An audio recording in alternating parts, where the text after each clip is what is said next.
ବସ୍ତାରୁ ଭଳିକି ଭଳି ଫଟୋ ଆଉ ପୋଷ୍ଟର ସବୁ ବାହାର କରି ଧାଡ଼ିକି ଧାଡ଼ି ସଜାଡ଼ି ରଖୁଥାଏ ଅମ୍ବର।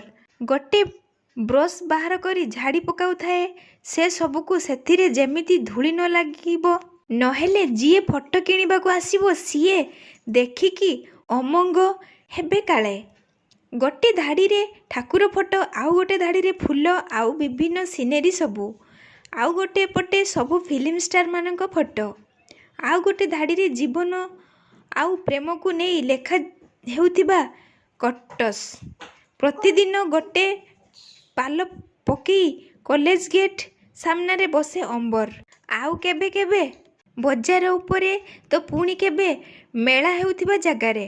ସେ ସବୁ ଫଟୋ ଆଉ ଭଳିକି ଭଳି ପୋଷ୍ଟର କଲେଜ ପିଲା କିଣିକି ନେଇଯାଆନ୍ତି। ସେଥିରୁ ତାକୁ 2 ପଇସା ମିଳିଲେ ତା ଘର ଚଳେ ଆଉ ସକାଳୁ ଖବରକାଗଜ ବାଣ୍ଟେ। ଅମ୍ବରକୁ ଯେତେବେଳେ 5 ବର୍ଷ, ସେତେବେଳେ ତା ବାପା ଦ୍ୱିତୀୟ ବିବାହ କରି ଘର ଛାଡ଼ି ଚାଲି ଯାଇଥିଲେ। ଏମିତିକି ସେମାନଙ୍କ ସହ କୌଣସି ସମ୍ପର୍କ ବି ନଥିଲା। ସେ, ତା ସାନ ଭଉଣୀ ଆଉ ତା ମା, 3 ଜଣରେ ତା ପରିବାର। ବାପା ଯିବା ଦିନରୁ ତା ମା ଚିନ୍ତା କରି କରି ରୋଗରେ, ତାଙ୍କର ହାର୍ଟ ପ୍ରୋବ୍ଲେମ ଅଛି। ଅମ୍ବର ଛୋଟ ହୋଇଥିଲା ଯେତେବେଳେ ତା ମା ସେମିତି ସିଲେଇ କରି ଘର ଚଳାଉଥିଲେ। ପଇସା ଭାରି ଅଭାବ। ତାପରେ ପିଲାମାନେ ବଡ଼ ହୋଇଗଲେ। ହେଲେ ପିଲାଙ୍କୁ ପାଠ ପଢ଼େଇବାକୁ ହେବ, ସେଥିପାଇଁ ମା କଷ୍ଟେ ମଷ୍ଟେ କାମ କରି 2 ପଇସା ରଖୁଥିଲେ। କେବେ କେବେ ଭଲ କରି ଖାଇବାକୁ ଟିକେ ପଇସା ନଥିଲା। ଭୋକ ଉପାସରେ ବି ସେମାନେ ଦିନ କାଟିଛନ୍ତି। ଅମର ଆଉ ସାନ ଭଉଣୀ ନିଜ ଘର ପାଖରେ ଥିବା ସରକାରୀ ସ୍କୁଲରେ ପାଠ ପଢ଼ୁଥିଲେ। ଅମର ଭାରି ପରିଶ୍ରମୀ। ଘର କାମରେ ମାଆଙ୍କୁ ସାହାଯ୍ୟ କରେ ଆଉ ମନ ଦେଇ ପାଠ ପଢ଼େ। ଏମିତି ସମୟ ଗାଡ଼ି ଚାଲିଥାଏ ଆଉ ଅମ୍ବର ଭଲ ନମ୍ବର ରଖି 10ମ ପାସ୍ କରେ। ଆଗକୁ କଲେଜ ଯିବାକୁ ମନ। ପୁଣି ମା ବି ଆଉ କାମ କରିପାରୁନାହିଁ। ତେଣୁ ଘର ଦାୟିତ୍ୱ ବି ତାକୁ ନେବାକୁ ହେବ। ସେଥିପାଇଁ ସେ ଭାବିଲା କିଛି ଛୋଟ ମୋଟ କାମ କରିବ ଆଉ ପାଠ ବି ପଢ଼ିବ। ତେଣୁ ସେ କାମ କରିବା ଆରମ୍ଭ କଲା। ସକାଳୁ ଘର ଘର ଖବରକାଗଜ ବାଣ୍ଟେ। ଆଉ ତାପରେ ନିଜର ଗୋଟେ ଛୋଟ ବେପାର, ବଡ଼ ବେପାର ପାଇଁ ପାଖରେ ପଇସା ନଥାଏ। କିଛି କିଛି ପଇସା ରଖି ସେ ଫଟୋ ଆଉ ପୋଷ୍ଟର ବିକିବା ଆରମ୍ଭ କଲା। କେତେବେଳେ କୋଉ କଲେଜ ସାମ୍ନାରେ ତ କେତେବେଳେ ବଜାର ଉପରେ। ଏମିତି ଅଧିକ 2 ପଇସା କମେଇଲା। ସବୁଦିନ ପରି ସେଦିନ ଅମ୍ବର ଫଟୋ ଆଉ ପୋଷ୍ଟର ଧରି ବିକୁଥାଏ। ସେଦିନ ସକାଳୁ ଟିକେ ବେପାର ମାନ୍ଦା। ଗୋଟେ ବି ଫଟୋ ବିକ୍ରି ହୋଇ ନଥାଏ। ଚିନ୍ତାରେ ବସିଥାଏ ସେ। ଘର ଭଡ଼ା ଦିଆ ହେଉନି। ଦୋକାନ ବାକି ସୁଝିବାରେ ଅଛି। ଘର ମାଲିକ 4 ଥର ଘର ଛାଡ଼ିବାକୁ କହିଲେଣି। ଯେତେ ଦୁଃଖ କଷ୍ଟ ଆସିଲେ ଅମ୍ବର ଭାଙ୍ଗି ପଡ଼େ ସତ, ହେଲେ ଈଶ୍ୱରଙ୍କ ଉପରେ ଥାଏ ତାର ଗଭୀର ବିଶ୍ୱାସ। କାରଣ ଛୋଟବେଳେ ଯେବେ ତା ବାପା ସେମାନଙ୍କୁ ଛାଡ଼ି ନିଜର ଅନ୍ୟ ଏକ ପରିବାର ଗଢ଼ିଲେ, ତା ମା ସବୁବେଳେ ତାକୁ କହନ୍ତି, କେବେ ବି ତୁ ବିପଦରେ ବା ଦୁଃଖ କଷ୍ଟରେ ପଡ଼ିଲେ ସେଇ ଗୋପାଳକୁ ଡାକିବୁ, ଦେଖିବୁ ସେ ଆସି ତତେ ସାହାଯ୍ୟ କରିବେ। ସେ ତ ବାପା ମା, ଭାଇ ବନ୍ଧୁ ଆଉ କୁଟୁମ୍ବ। ଅମ୍ବର ବି ଘରେ ସେଇ ଗୋପାଳଙ୍କ ମୂର୍ତ୍ତି ରଖି ପୂଜା କରେ। ନିଜ ଦୁଃଖ କଷ୍ଟ ସବୁ ବାଣ୍ଟେ ସେଇ ଗୋପାଳ ସହ।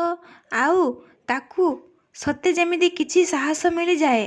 ସେଦିନ କିନ୍ତୁ କୋଉଠୁ ଅଚାନକ କଳାହାଣ୍ଡିଆ ମେଘ ହଠାତ୍ ଆସି ବର୍ଷିଗଲା। ସେ ନିଜ ଜିନିଷ ବସ୍ତାରେ ପୂରେଇ ବାନ୍ଧିବା ପୂର୍ବରୁ ସେସବୁ ବର୍ଷାରେ ଓଦା ହୋଇସାରିଥିଲା। ତାର ସବୁ ଜିନିଷ ଓଦା ହୋଇ ନଷ୍ଟ ହୋଇଗଲା।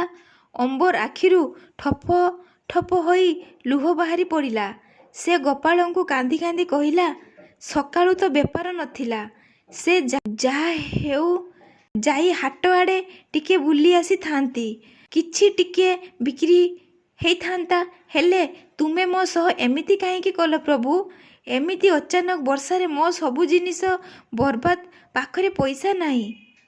ଭାବି ଭାବି ସେଇ ଜିନିଷ ସବୁକୁ ବସ୍ତାରେ ପୂରେଇ ଫେରୁଥାଏ ସେ। ବର୍ଷା ଆହୁରି ବଢ଼ି ଚାଲିଥାଏ। କଳାହାଣ୍ଡିଆ ମେଘକୁ ବିଜୁଳି ତା ସାଙ୍ଗକୁ ପବନ ଭଙ୍ଗା ମନ ନେଇ ଭଳିକି ଭଳି ଚାଲିଥାଏ। ଅନ୍ଧାରରେ ରାସ୍ତା ବି ଦେଖାଯାଉ ନଥାଏ। ଏକ ବିରାଟ ଗଛ ତଳେ ଦେଖି ଟିକେ ବସି ପଡ଼ିଲା। ଅଚାନକ ବୁଲିକି ଚାହେଁ ତ ସେ ଗଛ ତଳେ ଜଣେ କିଏ ଘୋଡ଼େଇ ହେଇ ବସିଛି। ମୁହଁ ତା ଝାପ୍ସା ଦେଖାଯାଉଥାଏ। ଅମ୍ବରକୁ ଦେଖି ସେ କହିଲା, ମୁଁ ଯାଉଥିଲି, ଏତେ ବର୍ଷା ଦେଖି ଟିକେ ଅଟକି ଗଲି।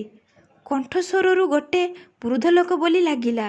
ଅମ୍ବର କିନ୍ତୁ ଅନ୍ୟ ମନସ୍କ, ଆଖି ଲୁହରେ ଜୁଡ଼ୁବୁଡ଼ୁ ଆଉ ସାରା ଶରୀର ବର୍ଷାରେ ଜୁଡ଼ୁବୁଡ଼ୁ।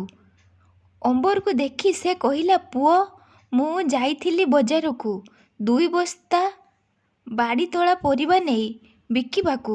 ସକାଳୁ ବେପାର ମାନ୍ଦା, ତା ସାଙ୍ଗକୁ ତୁହାକୁ ତୁହା ବର୍ଷା।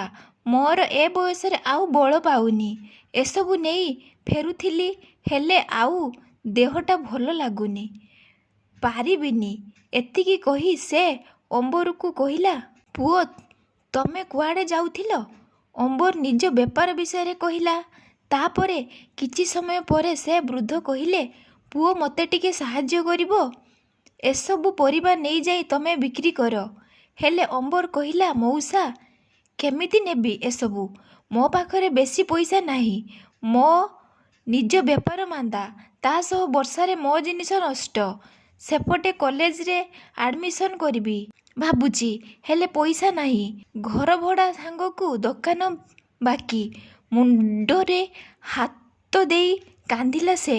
ହେଲେ ସେ ବୃଦ୍ଧ ଜଣକ କହିଲେ, ପୁଅ, ଯେତିକି ପଇସା ଅଛି ଦେଇକି ନେଇଯା, 2 ପଇସା ହେଇଯିବ ତୋର। ଅମ୍ବର ବୁଢ଼ାର ଅନୁରୋଧ ରକ୍ଷା କରି ଦେଖିଲା ପକେଟରେ ମାତ୍ର 100 ଟଙ୍କା।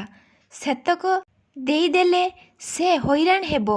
ଶେଷକୁ ସେ ବୁଢ଼ାକୁ କହିଲା, ମଉସା, ମୋ ପାଖରେ ମାତ୍ର 100 ଟଙ୍କା ଅଛି। ବୁଢ଼ା କିଛି ନ କହି ହାତ ବଢ଼େଇଲା ଆଉ କହିଲା, ଦେ। ଅମ୍ବର 100 ଟଙ୍କିଆ ନୋଟଟି ବଢ଼େଇ ଦେଲା। ବୁଢ଼ା କିଛି ନ ଦେଖି ନେଇଗଲା ଆଉ ସବୁ ପରିବା ଅମ୍ବର ପାଖରେ। ଅମ୍ବର ସେସବୁ ସଜାଡ଼ିବା ଭିତରେ ଦେଖେ ତ ସେଠି ଆଉ କେହି ନାହିଁ। ଅମ୍ବର ଚାରିଆଡ଼କୁ ଚାହିଁଲା, ହେଲେ ସେ ଲୋକଟି କୁଆଡ଼େ ଉଭାନ୍। ଏତେ ଜଲ୍ଦି ଜଣେ କେମିତି କୁଆଡ଼େ ଗଲା? ଅମ୍ବର ତାକୁ ତା ଠିକଣା ଆଉ ପରିଚୟ ମାଗିବା ପୂର୍ବରୁ ସେ ସେଠାରୁ କୁଆଡ଼େ ପଳେଇ ଯାଇଥିଲା। କାରଣ ଅମ୍ବର ଭାରି ସଚ୍ଚୋଟ ମଣିଷ। କାହାକୁ ଟଙ୍କାଟା ଠକିକି ନିଏନି। ସେ ଚାହୁଁଥିଲା ହୁଏତ ପରିବା ବିକିସାରି ଯାହା ଲାଭ ସେ ବୃଦ୍ଧ ଜଣକୁ ଦେଇଦେବ। ଅମ୍ବର ସେସବୁ ଧରି ନିକଟ ବଜାରକୁ ଗଲା। ବର୍ଷା କମି ଆସୁଥାଏ। ଏକ ଖାଲି ଜାଗା ଦେଖି ସେ ବସ୍ତାଯାକ ପରିବା ଖୋଲି ବିକ୍ରି କରିବାକୁ ବସିଲା। ସବୁ ପରିବା ଦେଶୀ ଆଉ ସତେଜ ଥିଲା। ଜଣେ ପରେ ଜଣେ ଗରାଖ ପହଞ୍ଚିଗଲେ ଆଉ ସତେଜ ପରିବା ଦେଖି ଖୁସିରେ କିଏ 3 କେଜି, କିଏ 5 କେଜି ଆଉ ସବୁ ପରିବା ବିକ୍ରି ହେଇଗଲା। ଶେଷକୁ ସବୁ ପଇସା ହିସାବ କରେ ତ ପୁରା 5,000 ଟଙ୍କା। ସେ ଖାଲି ଭାବୁଥାଏ କେମିତି ସେ ବୃଦ୍ଧକୁ ଦେଖିବ ଆଉ ତାଙ୍କୁ ତାଙ୍କ ପଇସା ଦେଇଦେବ। ହେଲେ ତାପରେ ସେ ବହୁତ ଖୋଜିଲା, କିନ୍ତୁ ତାଙ୍କୁ ପାଇଲାନି। ତାପରେ ସେ ଭାବିଲା ଯେବେ ସେ ପୁଣି ତାଙ୍କୁ ଭେଟିବ ତାଙ୍କୁ ତାଙ୍କ ପଇସା ଫେରେଇ ଦେବ। ସେ ଘରକୁ ଚାଲିଲା। ଯାଇ ଦେଖେ ତ ଘର ମାଲିକ ପଇସା ନେବାକୁ ଆସିଛନ୍ତି। କିଛି ନ କହି ସେ ଆଗ ତାଙ୍କ ହାତକୁ ଘର ଭଡ଼ା ଧରେଇ ଦେଲା। ତାପରେ ସେ ତାଗିଦ କରିଗଲେ, ଆଗକୁ ଏମିତି ବିଳମ୍ବ ହେଲେ ଘର ଛାଡ଼ିବାକୁ ପଡ଼ିବ। ଦୀର୍ଘ ନିଶ୍ୱାସ ମାରି ସେ ଟିକେ ବସିଗଲା ଆଉ ତାପରେ ମା ଆଣି ଖାଇବାକୁ ଦେଲେ। ଖାଉଥାଏ ଆଉ ଘଟିଥିବା ସବୁ କାହାଣୀ ସେ ମା ଆଉ ନିଜ ସାନ ଭଉଣୀ ଆଗରେ କହୁଥାନ୍ତି। ହେଲେ ଆଖିରୁ ତାର ଲୁହ ଚାଲି ଆସୁଥାଏ ସେ ବୁଢ଼ା ମଉସାର ଦୟା କଥା ଭାବିକି। ମା କହିଲା, ପୁଅ, ନିଶ୍ଚୟ ତ ଗୋପାଳ ତାକୁ ପଠେଇଥିବେ ତତେ ସାହାଯ୍ୟ କରିବାକୁ। ତାପରେ ସେ ଦୋକାନ ବାକି ବି ସୁଝିଦେଲା। ନିଜ ଘର ଖର୍ଚ୍ଚ ପରେ ଆଉ କିଛି ପଇସା ବଳିଲା ସେ କଲେଜରେ ଆଡ଼ମିସନ୍ ବି କରିନେଲା। ପୁଣି ଆଉ କିଛି ପଇସା ନେଇ ସେ ନିଜ ବେପାରରେ ଲଗେଇଲା। କିଛି ନୂଆ ପୋଷ୍ଟର ଭଳିକି ଭଳି ନୂଆ ଡିଜାଇନରେ ଆଣିଲା ଆଉ 2 ପଇସା କମାଉଥାଏ। ଆଗ ଅପେକ୍ଷା ଏଥର ବେପାର ଟିକେ ଭଲ ଚାଲିଛି। ପଇସା ବି ଅଧିକ ରୋଜଗାର ହେଉଛି। ଘର ଖର୍ଚ୍ଚ ଆଉ ଭଡ଼ା ଖର୍ଚ୍ଚ ବି ଉଠି ଯାଉଛି। ଅମ୍ବର ଜୀବନର ସେଇ ବର୍ଷା ତୁ ନେଇଥିଲା ଯେତିକି ଦେଇଗଲା ତାଠାରୁ ଢେର ବେଶୀ। ଏମିତି ସେ ମନେ ମନେ ସେ ବୁଢ଼ାକୁ ବହୁତ ଖୋଜେ, ହେଲେ ଏ ଭିତରେ ବର୍ଷେ ପୂରିଗଲା, ହେଲେ ସେ ବୁଢ଼ା ଆଉ କେବେ ମିଳିନି। ସେବେଠାରୁ ସେଇ ବର୍ଷା କିନ୍ତୁ ନିଆରା ବର୍ଷା ଥିଲା। ଅମ୍ବର ଏବେ ବି ଭାବିକି କାନ୍ଦି ପକାଏ। ଠିକ୍ 2 ବର୍ଷ ପରେ ସେଇ ବାଟ ଦେଇ ଅମ୍ବର ଫେରୁଥାଏ ଦିନେ। ସେତେବେଳକୁ ତାର +2 ପରୀକ୍ଷା ସରିଯାଇଥାଏ। ଆହୁରି ଆଗକୁ ପଢ଼ିବାର ଆଶା ରଖି ଯାଉଥାଏ। ହଠାତ୍ କଳାହାଣ୍ଡିଆ ମେଘ ଘୋଡ଼େଇ ଆସିଲା। ସେ ଗଛ ପାଖରେ ଜଣେ ରୁଗୁଣ ବୁଢ଼ା ବ୍ୟକ୍ତି ହାତ ହଲାଇ ଅମ୍ବରକୁ ଡାକିଲେ। ସେ ନିଜ ସାଇକେଲ ଅଟକାଇ ଦେଲା। ଆଉ ସେ କିଛି କହିବା ପୂର୍ବରୁ ସେ ବୃଦ୍ଧ ଜଣକ କହିଲେ, ବାବୁ, ମୁଁ ଏହି ସହରକୁ ପ୍ରଥମ ଥର ଆସିଛି, ହେଲେ ମୁଁ କିଛି ବାଟ ଜାଣିନି। ବସ୍ ମୋତେ ଅଧା ବାଟରେ ଓହ୍ଲାଇ ଦେଲା। ପଇସା ଦେଇପାରିଲିନି ବୋଲି ଚାଲି ଚାଲି ଆଉ ବଳ ନାହିଁ ଦେହରେ। ପୁଣି ବର୍ଷା ଉଠେଇ ଆସିଲାଣି। ମୋତେ ଟିକେ ତମ ସାଇକେଲରେ ନେଇ ଛାଡ଼ିଦିଅ କହି ଗୋଟେ ଠିକଣା ଲେଖାଥିବା କାଗଜ ଦେଲା। କହିଲା, ସେଠି ମୋ ପୁଅ ରହୁଛି, ମୁଁ ଯିବି। ସେ ଜାଗା ସେଠାରୁ ପ୍ରାୟ 5 କିଲୋମିଟର ହେବ। ଅମ୍ବର ବୃଦ୍ଧର ଏମିତି ଅବସ୍ଥା ଦେଖି ଟିକେ ମନରେ ଦୟା ଆସିଲା। ସେ ତାକୁ ନେଇ ସେ ଜାଗାକୁ ଚାଲିଲା। କଳାହାଣ୍ଡିଆ ମେଘରେ ବାଟ ବି ଦେଖାଯାଉ ନଥାଏ। ଅମ୍ବର ମନେ ମନେ ତା ଗୋପାଳକୁ ଡାକି ଆଗକୁ ବଢ଼ି ଚାଲିଥାଏ। ଶେଷରେ ସେ ସେଇଠି ଠିକଣାରେ ପହଞ୍ଚିବା ଉପରେ କହିଲା, ମଉସା, ତୁମ ଠିକଣା ଆସିଗଲା। ବୃଦ୍ଧ ଟିକିଏ ହୁଁ ମାରିଲା। ତାପରେ କିଛି ଦୂରରେ ଗୋଟେ ଚା ଦୋକାନ ଦେଖି ସେଇଠି ଅଟକିଲା। ଭାବିଲା, ବୃଦ୍ଧ ଲୋକ କାଳେ ଭୋକ ଲାଗୁଥିବ, ତେଣୁ ସେ ଚା ଜଳଖିଆ ଆଣିବାକୁ ଯାଇଛି। ହେଲେ ଫେରି ଦେଖେ ତ ସେ ବୃଦ୍ଧ ସେଠି ଆଉ ନାହିଁ। ଅମ୍ବର ବହୁତ ବ୍ୟସ୍ତ ହୋଇଗଲା। ତାପରେ ଯେତେ ଖୋଜିଲା ସେଠି ଆଉ କେହି ନାହିଁ। ହଠାତ୍ ବର୍ଷା ଆରମ୍ଭ ହୋଇଗଲା। ଅମ୍ବର ଯାଇ ଗୋଟେ ଘର ବାରଣ୍ଡା ତଳେ ଠିଆ ହେଇଗଲା। ବର୍ଷା ଟିକେ କମିଲେ ଯିବ ଭାବି। ଆଉ କିଛି ଘର ନଥାଏ। ସେଇ ଏକମାତ୍ର ଘର। ପୁଣି ଲୋକ ବି କେହି ଗୋଟେ ନଥାନ୍ତି। ଚା ଦୋକାନ ପଛରେ ରହିଗଲା। କିଛି ସମୟ ପରେ ସେ ଘର ଭିତରୁ ଜଣେ ବୟସ୍କ ବ୍ୟକ୍ତି ବାହାରିକି ଆସିଲେ। ସେ ଗୋଟେ ସାଧୁ ଭଳି ଜଣାପଡ଼ୁଥିଲେ।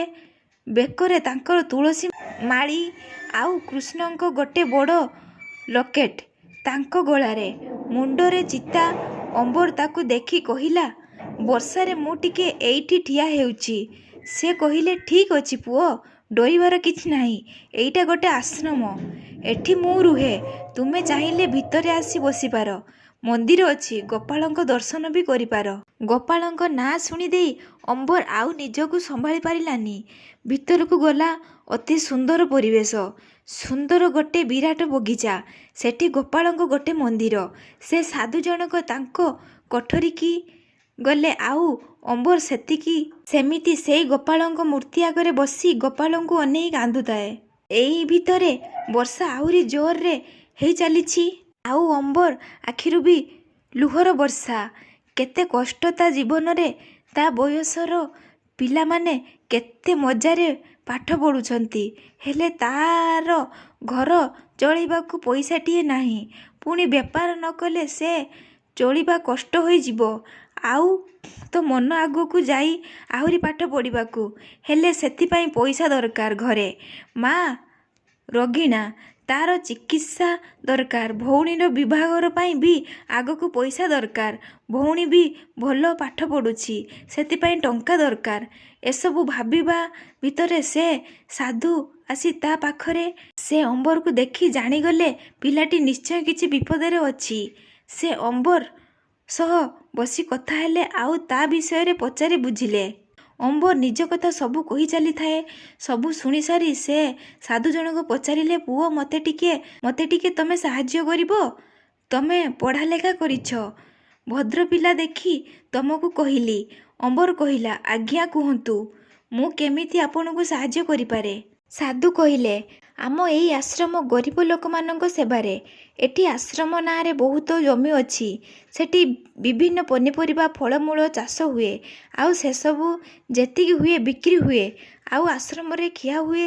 ଯାହା ଲାଭ ସବୁ 5 ଖଣ୍ଡ ଗାଁରେ ଗରିବ ଲୋକଙ୍କ ପାଇଁ ପାଠପଢ଼ା, ସ୍ୱାସ୍ଥ୍ୟ ଆଉ ଯାହା ଦରକାରୀ ସାହାଯ୍ୟ ସାହାଯ୍ୟ ଦିଆହୁଏ।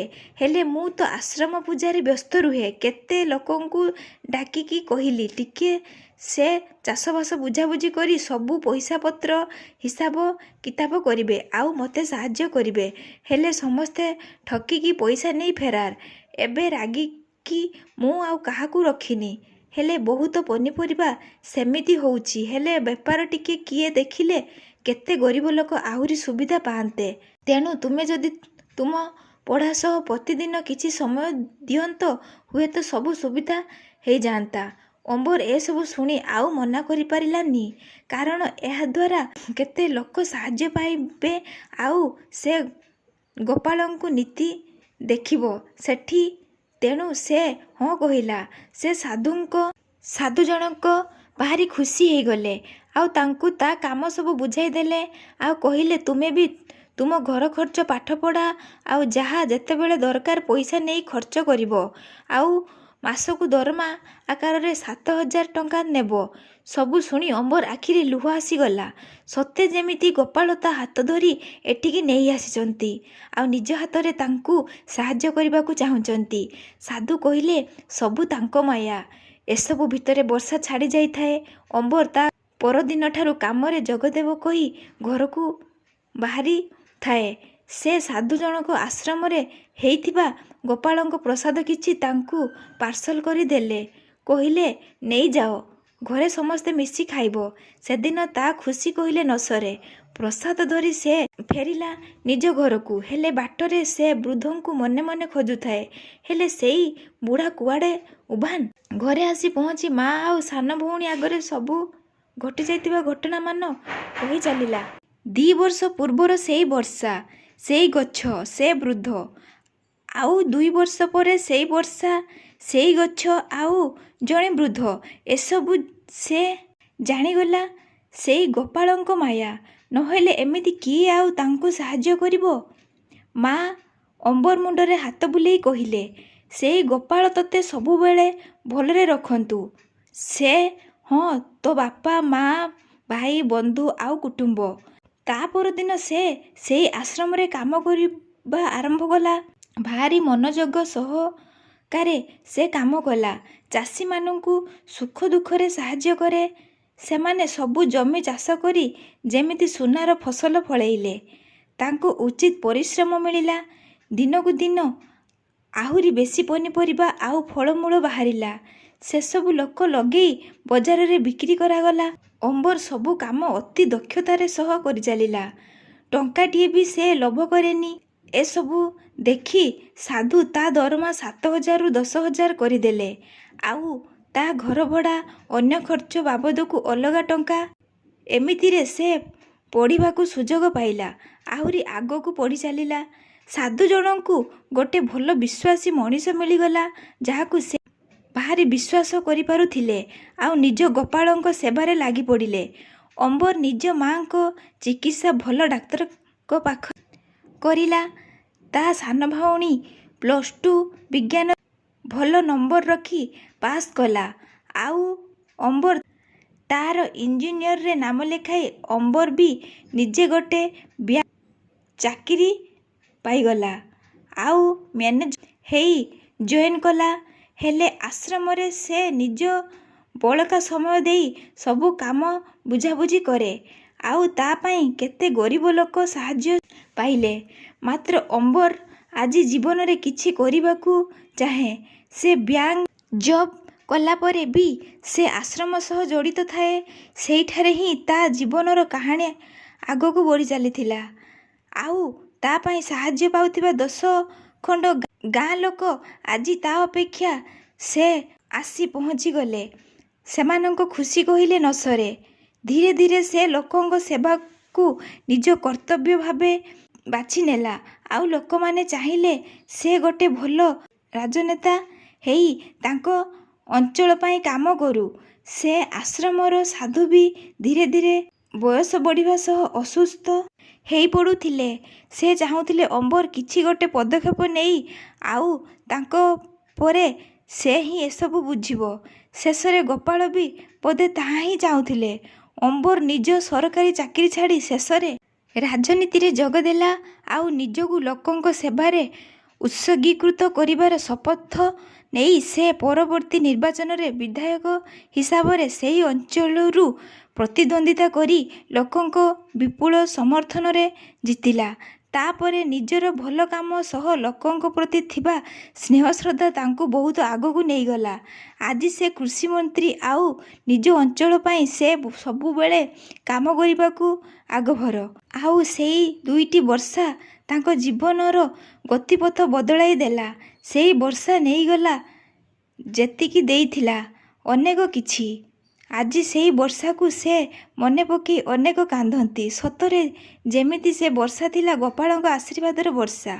ଆଉ ତାଙ୍କ ଜୀବନ ବି ଠିକ୍ ବର୍ଷାରୁ ବସନ୍ତ ପରି ଏକ ଦୁଃଖ ସୁଖଭରା କାହାଣୀ। ହେଲେ ଏବେ ସେଠି ଖାଲି ବସନ୍ତର ମୃଦୁମଳୟ ବହୁଛି। ତଥାପି ବର୍ଷାକୁ ସେ ସବୁବେଳେ ଝୁରି ହୁଅନ୍ତି। କାରଣ ସେଇ ବର୍ଷା ନଥିଲେ ହୁଏତ ଏ ବସନ୍ତ ବି ଆସିନଥାନ୍ତା। କାହାଣୀଟି ଆପଣଙ୍କୁ କିପରି ଲାଗିଲା? ମତାମତ